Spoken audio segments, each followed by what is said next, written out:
ஹரே ராமா ஹரே கிருஷ்ணா. மகாபாரதத்துல துருபதன் யாரு அப்படின்றது தான் இந்த வீடியோல பார்க்க போறோம். துருபதன் பாஞ்சால தேசத்தோட அரசன். துருபதன் சிறுவனா இருக்கும்போது பரத்வாஜ மகரிஷியோட ஆசிரமத்துல தான் குருகுல கல்வி கத்துக்கிட்டு இருந்தாரு. அப்போ பரத்வாஜ மகரிஷியோட மகனான துரோணரோட நட்பு பாராட்டினாரு. அவர் எதுக்காக துரோணரோட நட்பு பாராட்டினாருன்னா, ஒரு குருவோட மகன் கிட்ட நம்ம நட்போட இருந்தோம்னா நம்மளுக்கு பலவிதமான சலுகைகள் கிடைக்கும் அப்படின்னு நினைச்சாரு. கூடவே அவர் என்ன சொன்னாருன்னா, நாளைக்கு நான் பாஞ்சால தேசத்தோட ராஜா ஆன பிறகு துரோணா உனக்கு நான் பாதி ராஜ்யத்தை கொடுக்குறேன் அப்படின்னு சொல்லியிருக்காரு.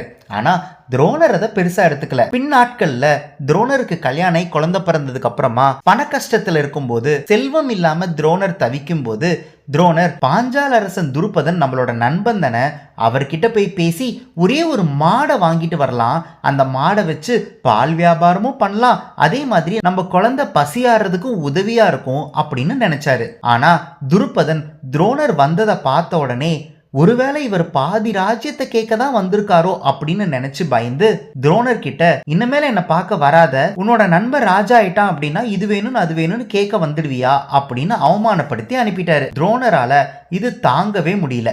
அதுக்கப்புறம் துரோணர் ஹஸ்தினாபுரத்துல போய் சேர்ந்து அங்க இருக்கிற இளவரசர்களுக்கெல்லாம் குருவா இருந்து அவங்க எல்லாருக்கும் பலவிதமான வித்தைகளை கத்து கொடுத்து அவங்க கிட்ட குருதட்சணை கேட்கும் போது அவர் என்ன கேட்கிறாருன்னா, என்னோட எதிரியான துருபதனை தோக்கடிச்சு என்னோட காலடியில விளைச்செய்யணும் அப்படின்னு சொல்றாரு. பாண்டவர்களும் கௌரவர்களும் துருபதனை எதிர்த்து சண்டை போடுறாங்க. துருபதன் தன்னோட பலத்தால அத்தனை பேரையும் வீழ்த்திடுறாரு. ஆனா அர்ஜுனனை வீழ்த்த அவரால் முடியல.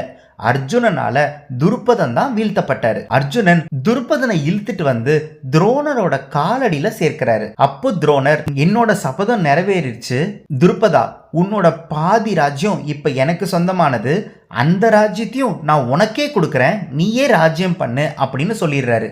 இந்த அவமானம் துருபதனால தாங்கவே முடியல.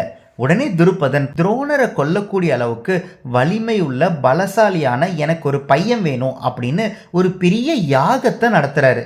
அந்த யாகத்தோட பலனா துருஷ்யத்தும்மன் பிறக்கிறாரு. துருஷ்யத்தும்மன் துரோணரை கொல்றதுக்காகவே வளர்க்கப்பட்டாரு. அதே மாதிரி மகாபாரத யுத்தத்துல 15வது நாள் துருஷ்யத்தும்மனோட கையால தான் துரோணரோட தலை வெட்டப்படுது. இன்னும் நீங்க துருபதனை பத்தி நிறைய தெரிஞ்சுக்கணும் அப்படின்னா கண்டிப்பா இந்த வீடியோ டிஸ்கிரிப்ஷன்ல இருக்கிற லிங்கை பார்க்க மறந்துடாதீங்க. துருபதன் தர்மம் எந்த பக்கம் இருக்கோ அந்த பக்கம் நின்னு போரிட்டதுனால நம்மளோட இசிஜி கார்ட்ஸ்ல துருபதனுக்கு பாசிட்டிவ் சிம்பிள். ஹரே ராமா ஹரே கிருஷ்ணா.